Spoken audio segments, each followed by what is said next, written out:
Russell, and this story starts with how I learned to pronounce the word clitoris.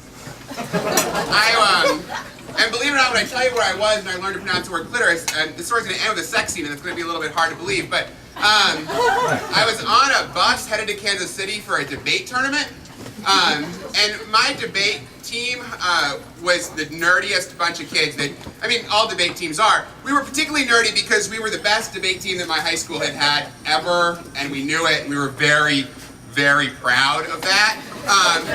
And so, you know, the one difference between debaters and other nerds is we're really articulate. You know, we're really good at speaking,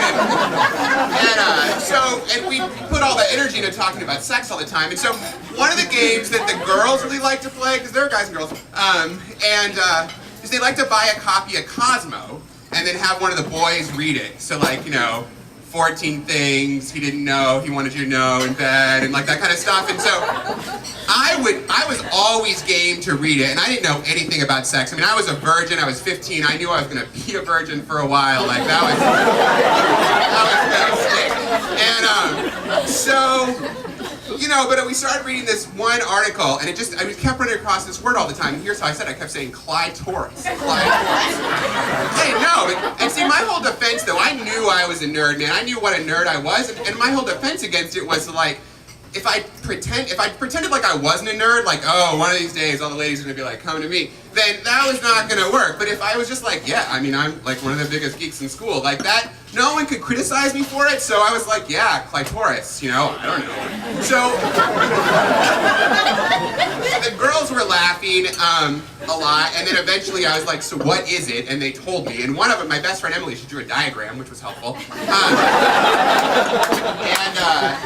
So I had that.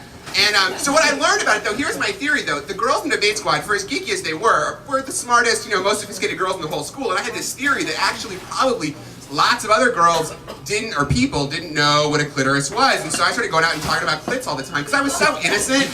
Like, people would talk to me about anything, and so I would just go. And I learned, like, this went all the way through college, like, lots of people didn't know who clits were. I mean, like, till, like, late in life. And so I was, like, on this mission, like, talking about clits. And it worked, and it helped. And then I later learned that if you're, like, innocent and geeky, people will talk to you about anything, and they'll just tell you stories about their sex lives. And so this was, like, my game, just like, you know, how many people have you slept with? I haven't slept with any. And so I got a lot out of that, and it was fun. And then I met this guy who had gone to my college. We met after college, and he was, you know, a big nerd like me, and he sort of had this similar approach to life, just ask people questions and they'll tell you everything. And it was a lot of fun. And so then he and I kind of started going out more. We were living in Washington, D.C. at the time. We met at this gym, and we were playing Ultimate Frisbee. I know, it just gets cooler. Debate, Ultimate.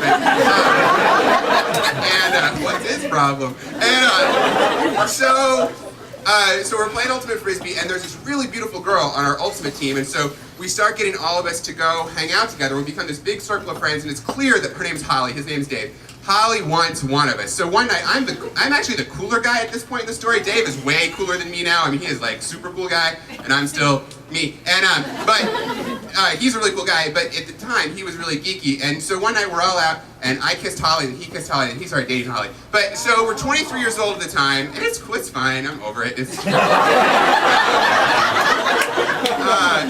So she was great. They had a great time. These are two of the best looking people I know. I mean, Dave was a big geek for whatever reason. I mean, he's a really good looking guy. And Holly was beautiful. And so they start dating, but Dave's a virgin, and they're dating for a lot, like months. And he is not having sex with her. And so she's complaining about it all the time to me because people tell me everything about their sex life and their personal lives and stuff. And just constantly like, why won't Dave have sex with me? And I'm like, well, because Dave's weird. And so then, but we all, because everybody talks to everybody about everything, and Holly talks to me about it, and Dave talks to me about it, we all know when it's going to happen, and it's awesome. Like, when it happened on my 24th birthday, when they finally did it. I know, I'm supposed to get laid, right? But that's other people's lives. And so they're coming and we're hanging out. And so anyway, where it gets from there is, so they start having sex all the time, and he goes down a lot and all that stuff. So here's the really end of the story. It's the funny part, the thing I shouldn't know, but I do.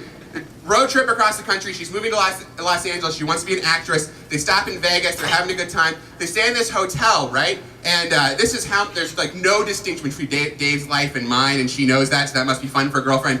And so they're they're in bed one night, and he's, you know, going down on her and stuff, which he does a lot. And there's this headboard behind the bed, and she's like a ton of alarms, and she rips it off the bed. That's the end of the story. And the first thing she says is, "So how long until you tell Brady this story?"